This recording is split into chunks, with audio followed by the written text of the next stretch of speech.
Hey guys, Brett Weiss here. Thank you so much for tuning in. I want to talk about the 40th anniversary of Pac-Man today. It was released 40 years ago today in Japan and then later in the year in the US.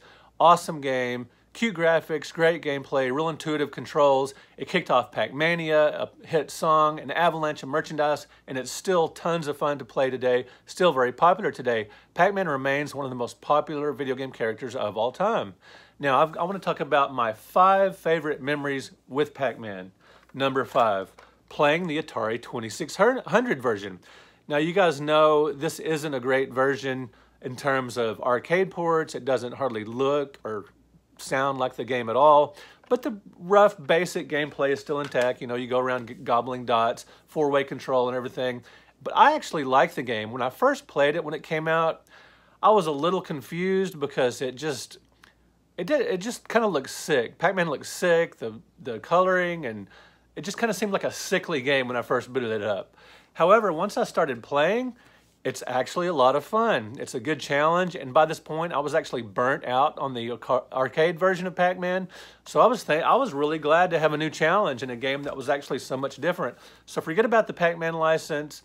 Forget about how bad you've heard the game is, and just play it as just sort of an action maze game and just have some fun. It is challenging and it's a lot of fun. Dim the lights a little bit because the colors are kind of faded and the ghost flicker and everything. You know, it's heavily flickering graphics, but it looks better if you dim the lights. Just play the game, knock yourself out. It's a lot of fun. Number 4, on a church mission trip of all things, I discovered Pac-Man on the Atari 5200. Now, as you know, the 5200 is not very well suited to playing Pac-Man, at least the original controllers.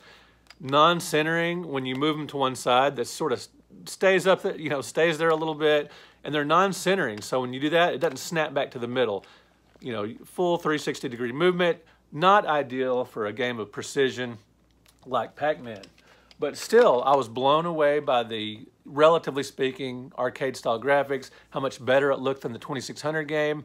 And where we were staying with people on the mission trip, what we would do is we would go to these, I grew up in the Church of Christ, and we would go to these small towns and help them with their vacation Bible school or whatever. I wasn't so much into the evangelical aspect of it. That really wasn't my thing, but I had a lot of fun on these trips, just hanging out with other teenagers. And we stayed with these people, and they had an Atari 5200. And they had several games, including Pac-Man. And while everybody else was doing whatever, and they played it a little bit, I was mesmerized and hooked. And even though it wasn't the greatest controls, I still had a lot of fun and played it quite a bit during that week when we were on the mission trip. Now, later on, when I got my own 5200, I got better controllers for the 5200. These are unfortunately hard to find, but there are joysticks for the console that you can use, like this Competition Pro, and the Wico joystick, much more precise 4-way control. So love Atari 5200 Pac-Man, especially when you have good joysticks. Number 3, playing Pac-Man on the NES. I do have a boxed version of the game, and as you can see, it looks a whole lot like the arcade game. And playing this on the NES, I was like, wow, this was like almost a perfect rendition, at least I thought. You know, it's very close, but, you know, playing it back in the day at the time, I was like, wow, this is basically like having the arcade game in your house, and it does look a lot like it, play a lot like it, and sound a lot like it. And even better, a little later, playing it on the NES Advantage, which is just this excellent joystick controller. And if you play the game, play it somewhere like maybe the desk or something, and put a little table right in front of you, and set it down there, and it's kind of got a weight to it, and just play it like you're in the arcade. And it really is an exceptional version of Pac-Man. Highly recommended. Number 2, playing Pac-Man when I was in junior high school near my junior high school at a little convenience store called Quickway. So I used to ride my bike to school in 5th and 6th grade and all through junior high.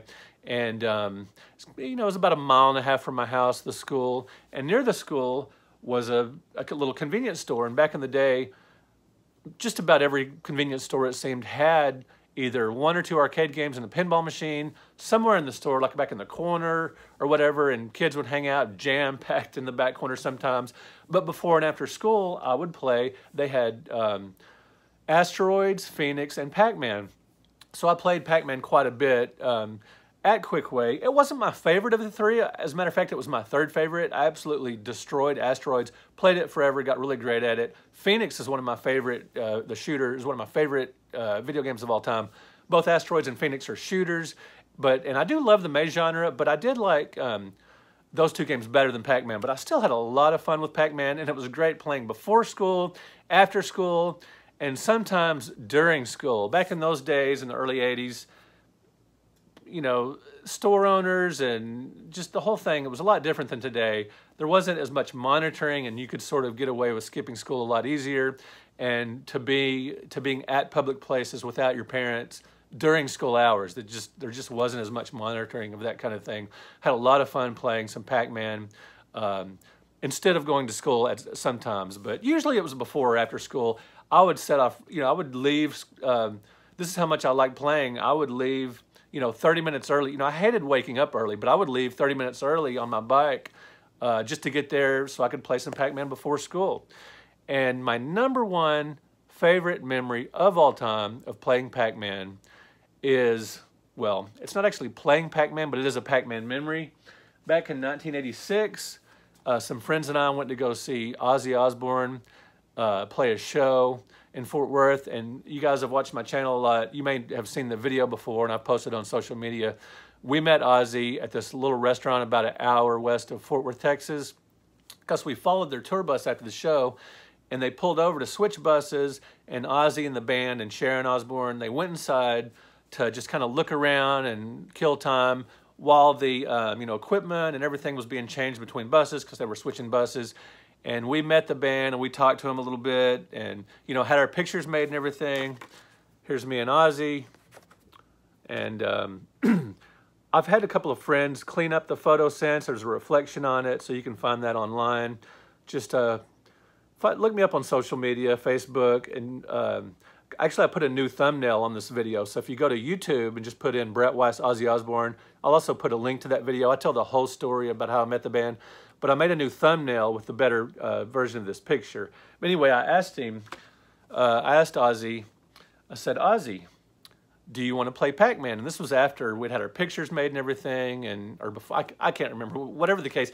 It's all, in some ways, it's all kind of a big blur because we were just so starstruck and everything. But at this place called the Iron Skillet, they had a little arcade out front, you know, in the lobby area.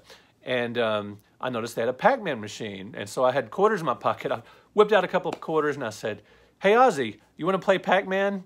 And this was, I can't remember if it was after or before the photo off the top of my head, but we had already talked to him and met him and stuff. And it was just sort of in conversational. And he goes, I don't play. Very British, very Ozzy, my greatest Pac-Man memory of all time. And like I said, I'm going to put a link to that video for the whole story, so for your enjoyment. All right, guys, thank you so much for watching. Tell me in the comments, what is your favorite Pac-Man memory of all time? Thank you for liking this video. Thank you for subscribing to the channel. And thank you for being a patron to my Patreon page. I really appreciate it. We will talk to you guys later. Happy 40th anniversary of Pac-Man.